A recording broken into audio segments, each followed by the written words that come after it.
दोस्तों, अमेरिका एक बार फिर ईरान पर हमले की साजिश रच रहा है। और अगर ईरान और अमेरिका के बीच अगले दौर की बातचीत, जो कभी भी हो सकती है, अगर ये बातचीत टूट जाती है तो फिर ईरान पर अमेरिका और इजराइल दोबारा हमला कर सकते हैं।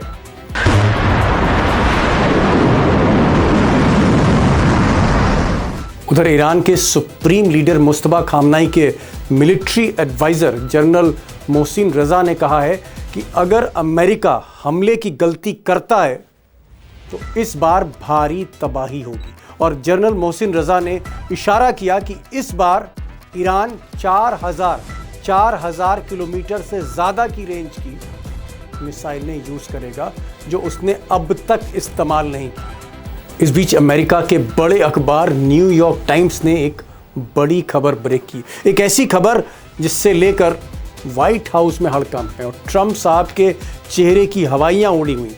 दरअसल न्यूयॉर्क टाइम्स की खोजी रिपोर्ट ने जाहिर किया है कि बीच जंग में, जिस वक्त ये जंग शबाब पर थी, क्लाइमैक्स पे आ रही थी, उस वक्त अमेरिका के स्टॉक खत्म हो रहे थे। यानी जो कॉस्टली वेपन है, जो हथियार थे, उनका स्टॉक खत्म हो रहा था। और खबर की आप हेडलाइन देखिए, Iran war drained US supplies of critical costly weapons.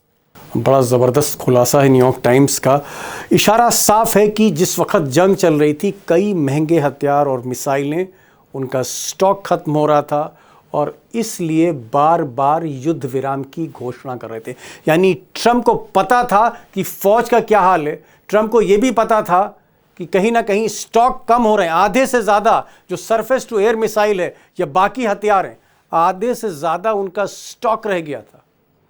ऐसे में युद्ध विराम जो कर रहे थे वो दुनिया को दरअसल बेवकूफ़ बना रहे थे। सच्चाई है कि ट्रंप टाइम बाय कर रहे थे और अब धीरे धीरे मिसाइल और हथियारों को रीस्टॉक किया जा रहा है। सप्लाई स्थिर हुई है तो मिस्टर ट्रंप फिर सोच रहे हैं हमला करने की, कि अगर टॉक फेल हुई तो हमला करेंगे। अब दोस्तों, इस खबर को लेके पूरे अमेरिका में हड़कंप है और व्हाइट हाउस में तो घबराहट है ही। चंद सेकंड चाहूँगा, मैं एक डिटेल आपके साथ शेयर करना चाह रहा हूँ। अखबार लिखता है कि since the Iran war began in late February, यानी 28 मार्च को जब जंग शुरू हुई, the United State has burn through around 1100 of its long range stealth cruise missiles, close to the total number remaining in the US stockpile. इसका मतलब ये हुआ दोस्तों कि ये जो आप मिसाइल देख रहे हैं अपनी स्क्रीन पर, ये स्टेल्थ मिसाइल है। एक मिसाइल की कीमत तकरीबन 13 से 15 करोड़ रुपए, एक मिसाइल की कीमत। और इस तरह की 1100 मिसाइल यूज़ करी जंग में, मार्च के महीने में अमेरिका ने। और ये जितनी भी मिसाइलें हैं, F-35, F-16, ये जो जहाज़ हैं, उनसे फायर किया गया इसको। इनका स्टॉक खत्म हो रहा था और न्यूयॉर्क टाइम्स लिखता है कि 1100 मिसाइल जो है वो बर्न की गई, फायर की गई, और तकरीबन इतनी ही मिसाइल, यानी 1000 मिसाइल सिर्फ स्टॉक में बची थी। यानी स्टॉक आधा हो गया। और यही हाल एक दूसरी घातक मिसाइल जो अमेरिका की है, टॉम हॉक क्रूज मिसाइल। वो भी तकरीबन 1000 मिसाइलें यूज़ की गई ईरान पर जो हमले किए गए, उसका स्टॉक भी तेज़ी से ख़त्म हो रहा था। तो यानी रक्षा मुख्यालय ने ट्रंप सरकार से कहा कि स्टॉक ख़त्म हो रहा है, ये जंग जो 6 दिन की चलनी चाहिए थी, इसको आपने 6 हफ्ते तक बढ़ा दिया है, स्टॉक खत्म हो रहा है। एक तरह की खतरे की घंटी बजाई तो बहाना करके ट्रंप साहब युद्ध विराम की आड़ लेने लगे और बार बार युद्ध विराम करने लगे। अभी भी युद्ध विराम कर रखा है। अब दोस्तों, ट्रंप साहब का खेल समझिए। एक तरफ जो मिसाइलों का स्टॉक ख़त्म हो रहा था, जो क्रूज़ मिसाइल या टॉम हॉक मिसाइल या बाकी जो वेपन्स है, उनका स्टॉक आधा रह गया था, उसकी सप्लाई स्थिर हो रही है, उसको रीस्टॉक किया जा रहा है। और दूसरी तरफ मिस्टर ट्रंप जो हैं, वो आसिम मुनीर जो उनके स्पेशल एजेंट हैं, उनके थ्रू ईरान को इंगेज करना चाहते हैं कि भाई आइए दूसरे राउंड की बात करिए। दुनिया को बता रहे हैं कि साहब हम शांति वार्ता करना चाहते हैं, हम इस युद्ध को परमानेंटली ख़त्म करना चाहते हैं। तो एक तरफ वो न्योता दे रहे हैं बातचीत का, और अगर ये बातचीत टूट जाती है, क्योंकि ट्रंप के साथ कोई डील करना बहुत मुश्किल है, ट्रंप ऐसी शर्तें रख देते हैं। पिछली बार जब पहले राउंड की बातचीत हो रही थी, ट्रंप ने ही फ़ोन किया था फ्लोरिडा से, जेडी वांस जो उपराष्ट्रपति हैं, और फ़ोन करके रात 1:30-2 बजे एक तरह से बातचीत टूट चुकी थी। तो ट्रंप बहुत बहुत ज़्यादा आप कह सकते हैं इंथुजियास्टिक नहीं है, उत्सुक नहीं है कि कोई डील हो जाए, क्योंकि डील में ट्रंप को बहुत कुछ देना पड़ेगा, वोटर नाराज़ हो सकता है। ईरान के खिलाफ आपको सैंक्शंस हटानी पड़ेंगी, ईरान के खिलाफ जो बहुत सी पाबंदियां हैं, $100 बिलियन जो पैसा जब्त है उसको डिफ्रीज करना पड़ेगा। अब इस तरह के डिसीजन ट्रंप लेते हैं नहीं लेते हैं, नवंबर में चुनाव है, मिड टर्म पोल्स हैं अमेरिका में, इनकी पार्टी जो ट्रंप की पार्टी रिपब्लिकन पार्टी हालत ख़राब है। तो ट्रंप एक तरफ बातों में फंसा रहे हैं, दूसरी तरफ हथियार रीस्टॉक कर रहे हैं, आर्मी को रेडी कर रहे हैं, और अगर ईरान ने गलती करी तो फिर जंग लड़ सकते हैं, हमला कर सकते हैं। और वैसे भी बातचीत के बीच में हमला करना ये आदत बन चुकी है मिस्टर ट्रंप और उनके दोस्त नेतन्याहू की। सवाल इस बात का है, क्या जो साजिश रची जा रही है कुछ ऐसा ही होने जा रहा है, या फिर ईरान ने भी डबल तैयारी की है इस बार? यही सवाल मैंने अमरीश मिश्रा से पूछा, जो ईरान के कई सैनिक एक्सपर्ट्स विशेषज्ञ उनके टच में रहते हैं, संपादकों के टच में रहते हैं। आप कह सकते हैं कि अमरीश भाई पूरी तरह से अपडेट रहते हैं इस वार को लेकर, और कई बड़ी खबरें ब्रेक कर चुके हैं। न्यूयॉर्क टाइम्स की रिपोर्ट पर भी मैंने बातचीत की है, ट्रंप की तैयारी पर भी बातचीत की है, ईरान की तैयारी पर भी बातचीत की है। अमरीश भाई, जो बड़ा सवाल है जिस पर चर्चा है इस वक्त और हड़कंप मचा एक बार फिर से व्हाइट हाउस में, ये जो न्यूयॉर्क टाइम्स ने स्टोरी ब्रेक करी कि क्या अमेरिका एक बार फिर से तैयारी कर रहा है घात लगाकर हमला करने की, और अमेरिका ये सीज फायर इसलिए कर रहा था, बार बार जंग की मियाद को इसलिए बढ़ा रहा था क्योंकि उसको समय चाहिए था। समय इसलिए चाहिए था कि उसका जो मिसाइल का स्टॉक है, इंटरसेप्टर मिसाइल का स्टॉक है, गोला बारूद का स्टॉक है, वो बहुत तेजी से कम हो रहा था। और इसलिए ट्रंप ने एक साजिश रच के युद्ध विराम की बात करी, युद्ध विराम की राजनीति करी। दरअसल वो हमला करना चाहते थे। क्या हमले की तैयारी कर रहा है घात लगाकर अमेरिका इस वक्त? दीपक जी, देखिए, अमेरिका की असलियत मैं आपको बताता हूं एक आंकड़े से। जो स्टेल्थ क्रूज मिसाइल्स की, जो अमेरिका के फाइटर जेट यानी F-15, F-22, F-35 जो ईरान पे उन्होंने मारा, और 13,000 स्ट्राइक्स अमेरिका ने की है, ये अमेरिका ने कबूला। अब उसमें करीब 1100 मिसाइल्स जो एयर टू सरफेस यानी हवा से जमीन में मारी गई, 1100 फाइटर जेट से जो फाइटर जेट से बड़ी, मैंने नाम लिया F-35, F-15, F-22। अब बची कितनी है? न्यूयॉर्क टाइम्स के हिसाब से उतनी ही बची है जितनी खर्च हुई, यानी हजार बची। अमरीश भाई, इसका मतलब यह हुआ कि ट्रंप जो बार बार सीज फायर कर रहे थे, वो एक तरह से टाइम बाय कर रहे थे। पहले 10 दिन, फिर 15 दिन, फिर कहा कि नहीं चलो फिर एक बार युद्ध विराम कर लेते हैं। इसका मतलब अगर ये जंग ज्यादा दिन चलती, मान लीजिए 1 महीना चलती, तो अमेरिका का स्टॉक खत्म हो जाता गोला बारूद का, हाथ खड़े करने पड़ जाते अमेरिकी फौज को। बिल्कुल, अमेरिका को सरेंडर करना पड़ता। Oh my God, oh my God, absolutely, ऐसे हाथ ऊपर करके। और इसके साथ साथ इजराइल को भी। देखिए, यही मैं कह रहा हूं कि दुनिया में जो अभी हो रहा है, ये दुनिया ने कभी देखा नहीं है कि एक ऐसी ताकत जिसको किसी ने नहीं सोचा था कि वो इतना बड़ा काम कर देगी, उसने करके दिखा दिया। और अब अमेरिका को समस्या ये हो रही है कि वो दुनिया से कहे कैसे कि हमसे नहीं हो पाएगा। जी जी जी, मतलब आप ये कह रहे हैं कि ये जो नेवल ब्लॉकेड था, ये सिर्फ इसीलिए था क्योंकि ट्रंप किसी तरह से ईरान को इंगेज रखना चाह रहे थे। इस्लामाबाद में बातचीत का नाटक चल रहा था। दरअसल सच्चाई ये थी कि मिस्टर ट्रंप के तोप खाने में, उनके बारूद खाने में बारूद कम था, ये कहना चाह रहे हैं आप? बिल्कुल, बारूद कम था, उनके पास जो असलहे थे वो कम हो गए। कभी किसी ने सोचा था कि ऐसा अमेरिका के साथ होगा? जहां पर उन्होंने पूरी दुनिया को, पुलिस अमेरिका कर रहा है इस समय। पैसिफिक ओशन में चले जाइए, साउथ चाइना सी में, वहां अमेरिका के बेड़े हैं। आप पैनामा आप चले जाइए, लैटिन अमेरिका के पास अटलांटिक ओशन, वहां पर अमेरिका के बेड़े। कौन सी ग्रीनलैंड को वो हथियाना चाहते हैं, आर्कटिक एंटार्क्टिक पोल में भी, सब जगह। लेकिन ईरान गले की एक ऐसी हड्डी बन गया जो ना उनसे निगला जा रहा है, ना थूका जा रहा है। और अब समस्या यह है कि आगे ट्रंप करें तो क्या करें। ओके। क्या आपको लगता है कि देर सवेर जैसे जैसे रीस्टॉकिंग होगी, मान लीजिए मिसाइल जो है वो फिर से रीस्टॉक करते हैं, प्रोडक्शन फास्ट करते हैं यूरोप से या साउथ कोरिया से या जापान में, जहाँ जहाँ उनके साथी हैं अमेरिका के, उनसे असलहा लेके, बारूद लेके या मिसाइलों की मैन्युफैक्चरिंग को और तेज़ करके एक बार स्टॉक तैयार हो जाता है, एक बार जिसे हम लोग कहते हैं ना रीस्टॉक कर लिया, अपने गोदाम फिर से भर लिए मिसाइलों से, इंटरसेप्टर मिसाइलों से, बमों से, तो क्या फिर हमला हो सकता है? क्या हमला देखिए कर सकता है अमेरिका? देखिए अमेरिका के पास रिसोर्सेज हैं और वो बहुत सारे देशों पे दबाव डाल के उनके हथियार लेके कि हमने यूक्रेन के समय इतना दिया था, ये दिया था। नेटो पे आपको क्या लगता है अमेरिका इतना प्रेशर क्यों डाल रहा है? नेटो से क्या वाकई ट्रंप को ये शिकायत है कि स्टेट ऑफ हुर्मुज खोलने के लिए नेटो ने अपनी सेना नहीं भेजी? नहीं, ये शिकायत नहीं। इस समय जो दबाव नेटो पे ये है कि अपने हथियार दो। ओहो, ओहो, ओहो! समझ गया।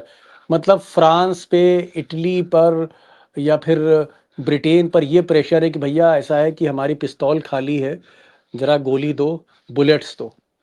मतलब हमें बिल्कुल असलहा बिल्कुल, सप्लाई करो, एम्यूनेशन सप्लाई करो हमें। एम्यूनिशन सप्लाई करो, अंदर खाते ये चल रहा है। और वो लोग ओके, तैयार नहीं, वो लोग हेजिटेट कर रहे हैं। वो कह रहे हैं कि अगर हम कर देंगे और कल को रशिया यूक्रेन में जीत गया और फिर हमारी तरफ आया तो हम क्या करेंगे? ठीक, ठीक, ठीक, अब ठीक, देखिए ठीक। कहां से कहां गेम पहुंच गया है। ठीक, मैं समझ रहा हूँ भाई। देखिए हर आदमी, कोई आदमी जैसे कोविड में ऑक्सीजन का सिलेंडर कोई नहीं देता था, सगे भाई को नहीं देता था। भाई जान सबको प्यारी होती है और इसलिए सिलेंडर की किल्लत हो गई कि किसी ने 2 सिलेंडर ऑक्सीजन के रख लिए और किसी परिवार के पास एक भी सिलेंडर नहीं था और इसीलिए मौतें हुई। तो इसलिए जान है तो जहान है, कोई भी मुल्क अपना सुरक्षा कवच, अपना असलहा बारूद भले ही उसने अमेरिका से लिया हो, अमेरिका को वापस नहीं करेगा क्योंकि उसको भी जान प्यारी है। मैं एक चीज़ जानना चाह रहा हूँ, चलिए आपने एक चीज़ बताई कि रीस्टॉक कर रहा है अमेरिका। न्यूयॉर्क टाइम्स ने स्टोरी ब्रेक करी, ऐसा भी नहीं किसी अ, अरब के चैनल ने ब्रेक करी होती तो हो सकता है भाई अ, ये स्टोरी प्लांटेड है, लेकिन अमेरिका का ही अखबार ब्रेक कर रहा है स्टोरी और उनकी कमजोरियां सामने ला रहा है। मान लीजिए अगर एक बार फिर से तैयारी अमेरिका ने कर ली अमरीश भाई, और वो हमला कर देता है, क्या ईरान की तैयारी, क्योंकि ईरान का भी असला बहुत खर्च हुआ है, इस ईरान की भी हजारों मिसाइलें खर्च हुई हैं, तो क्या ईरान के पास स्टॉक है ड्रोन्स का, मिसाइल्स का, जो उसकी सबसे बड़ी ताकत है? देखिए ईरान और अमेरिका में सबसे बड़ा फर्क मैं आपको बता रहा हूं। ईरान के ब्रिजेस टूटे, उन्होंने 3 दिन में बना दिए क्योंकि प्री फैब्रिकेटेड और सस्ते रिप्लेसमेंट उनके पास थे। अमेरिका के एक ब्रिज टूट जाए तो कितना पैसा खर्च होगा, मिलियंस ऑफ डॉलर्स, और कितना टाइम लगेगा, सालों लग जाएंगे। तो देखिए यहां पर बात आ जाती है कि चाइना ने ऐसी टेक्नोलॉजी डेवलप कर ली प्री फैब्रिकेशन, जिससे बहुत सारी चीजें सस्ते में बनने लगी और उसमें हथियार भी शामिल। लोग ये नहीं समझ रहे। और चाइना ईरान का पार्टनर है।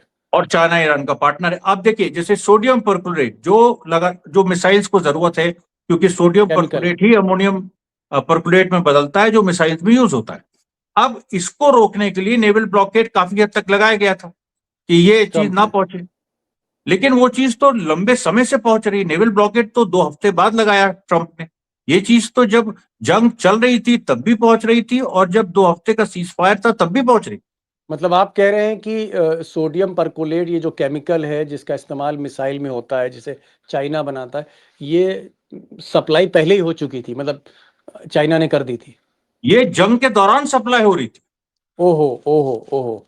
वो तो जो आप पूरा कहना जो क्या चाह रहे ईरान हैं? ने स्टेट ऑफ हुर्मुज पे कब्जा किया, और आपने देखा होगा पहले से कोई प्लान, उस तरह की प्लानिंग नहीं थी। मतलब सोचा था कि स्टेट ऑफ हुर्मुज पे कब्जा करेंगे, लेकिन अभी कब्जा क्यों किया? क्योंकि उनको सिक्योर करना था अपनी सप्लाई लाइन्स। ठीक है, मैं समझ गया।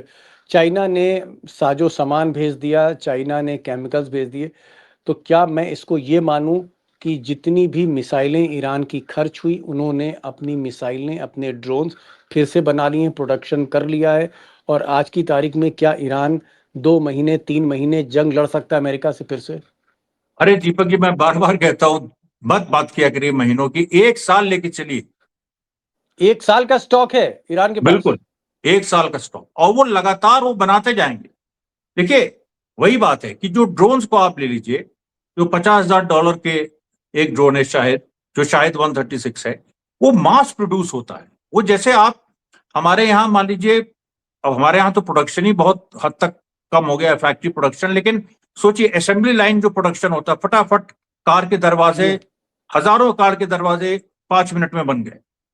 तो वो जो सिस्टम है, वो भी जो एक चाइना ने उसको परफेक्ट किया है, वो भी ईरान ने अडॉप्ट किया है। ओके, क्या इसको हम ये माने कि ईरान के पास स्टॉक है और ईरान ये जो अंदेशा है कि अमेरिका फिर से घात लगा के हमला कर सकता है, तो क्या मुंह तोड़ जवाब दिया जाएगा अमेरिका को और ये जो जंग होगी बहुत डिसाइसिव होगी, फाइनल होगी? देखिए दीपक जी, आईआरजीसी का एक संयुक्त बयान आज आया है जिसपे उन्होंने दो बातें आईआरजीसी कही। मतलब ईरान की मतलब इस्लामिक सेना। इस्लामिक सेना, जिसके बारे में न्यूयॉर्क टाइम्स ने अभी कल ही हम लोग ने चर्चा की कि वो अब एक्चुअली सत्ता में है। तो इस्लामिक सेना का ये कहना है, दो बातें वही कि हैंड्स ऑन द ट्रिगर, हाथ एकदम बंदूक के घोड़े पर हैं, और दूसरी बात, टारगेट्स आर लॉक्ड, मतलब ओ, टारगेट पहले तय कर लिया उन्होंने। एक चलते चलते एक सवाल और मैं करना चाह रहा था। मान लीजिए जो बड़े जहाज हैं, जंगी जहाज जैसे यूएसएस अब्राहम लिंकन है, अब ये जहाज जिसमें 5,000 से ज्यादा नाविक हैं, सेलर हैं उसमें, और तमाम दर्जनों उसमें फाइटर जेट्स उससे उड़ान भर रहे हैं, मिसाइलों से लैस ये, क्या इस यूएसएस अब्राहम लिंकन, जिसे दुनिया का सबसे खौफनाक खतरनाक जंगी जहाज कहा जाता है, क्या ईरान अपनी मिसाइल दाग कर इस जहाज को डुबो सकता है समंदर में? ये तो शहीद इमाम खामने पहले ही कह चुके हैं कि इब्राहिम लिंकन खतरनाक हो सकता है, लेकिन उससे भी खतरनाक वो मिसाइल है जो उसको डुबो देगी। ये ओके, ऑलरेडी अली खामने कह चुके हैं। और जो इस्लामिक सेना ने जो अभी कहा, जैसे मैंने बात की कि टारगेट्स आर लॉक्ड, यानी इब्राहिम लिंकन का उन्होंने ट्रेजेक्टरी ट्रेस कर ली है। अब इस बात को समझिए, इंडियन ओशन से वो जो आती है गल्फ ऑफ ओमान, वो किस रास्ते आती है, कौन कौन से वो रास्ते, तो कहीं भी उसको मार सकते हैं, क्योंकि जो ईरान के पास 10 से 15,000 किलोमीटर प्रति आवर वाली मिसाइल्स हैं, वो इंडियन ओशन भी पहुंच सकती हैं। हाई स्पीड जो मिसाइल्स हैं, ऐसे भी वो जो मतलब वो आप, दिखा चुके हैं इंडिगो गार्शिया और में। अगर ये यूएस अब्राहम लिंकन जैसा जहाज, दुनिया का सबसे बड़ा जंगी जहाज, अगर ये डुबो दिया, फिर क्या होगा? तब तो खत्म है खेल। तब अमेरिका चाहे कुछ कर ले, अमेरिका ये कहेगा कि हम बर्बाद कर देंगे, हम ये कर देंगे, और वहां भी एक बहुत बड़ा खेल है कि जितने ये सिविलियन टारगेट्स को मारते हैं, अब पता नहीं कौन सी अकल है ये, मुझे समझ में नहीं आ रही, क्योंकि एज अ वॉर हिस्टोरियन मुझे वाकई आई एम पजल्ड कि ये सिविलियन टारगेट्स को जो मार रहे हैं ईरान में, इससे ईरान की सेना मजबूत हो रही। इसका कल भी मैंने बात की थी, इस पर फिर कभी बात करेंगे। लेकिन अगर इब्राहिम लिंकन डूब गया तो दीपक जी फिर कुछ नहीं रहे, ट्रंप की नाक ही नहीं कट जाएगी, ट्रंप का सर कट जाएगा एक तरह से, माफ करिए। Oh my God, okay okay, कहीं के ट्रंप नहीं रहेंगे, गद्दी जा सकती ट्रंप की। दो बड़ी बातें निकल के आ रही हैं। एक तो ये कि न्यूयॉर्क टाइम्स ने जो स्टोरी करी, जिसका अमरीश भाई ने तस्दीक करी है, कि वहाँ पर स्टॉक कम हो रहा था, बारूद खाने में बारूद कम हो रहा था, अमेरिका का जंग लड़ नहीं सकता था ज़्यादा दिनों तक, इसलिए जानबूझकर युद्ध विराम की आड़ ली ट्रंप ने। अब दोबारा रीस्टॉक कर रहे हैं अपने बारूद को, मिसाइल्स को, और कहीं ना कहीं घात लगा के ट्रंप हमला करेंगे, जैसे पिछली बार 28 फरवरी को घात लगा के हमला किया और उसमें इमाम खामनाई शहीद हुए और तमाम लोग उसमें, उनकी हत्या हुई। इसी तरह फिर से एक सरप्राइज एलिमेंट के साथ फिर से जंग छिड़ सकती, क्योंकि अब धीरे धीरे अमेरिका रीस्टॉक कर रहा है। लेकिन बड़ी बात जो अमरीश जी ने कही कि भले ही दोबारा जंग शुरू करे अमेरिका, ईरान डबल ताकत के साथ, दोहरी ताकत के साथ पलटवार करेगा, और इस बार हर टारगेट को लॉक कर रखा है। और खुदा ना खास्ता अगर यूएसएस अब्राहम लिंकन इस जंगी जहाज को डुबो दिया, जिसमें 5,000 से 6,000 सेलर होते हैं, जिसमें 50-50, 60-60 फाइटर जेट्स होते हैं, अगर ये डूब गया तो उसके साथ ट्रंप की सत्ता डूब जाएगी, ये अमरीश जी कह रहे हैं। चलिए देखते हैं आगे क्या होगा, लेकिन एक चीज तो है, आज जो जिस तरह की खबर आ रही है, ट्रंप के इरादे नेक नहीं है, ना थे ना है। अमरीश भाई बहुत बहुत शुक्रिया, thank you so much for joining this programme, thank you so much.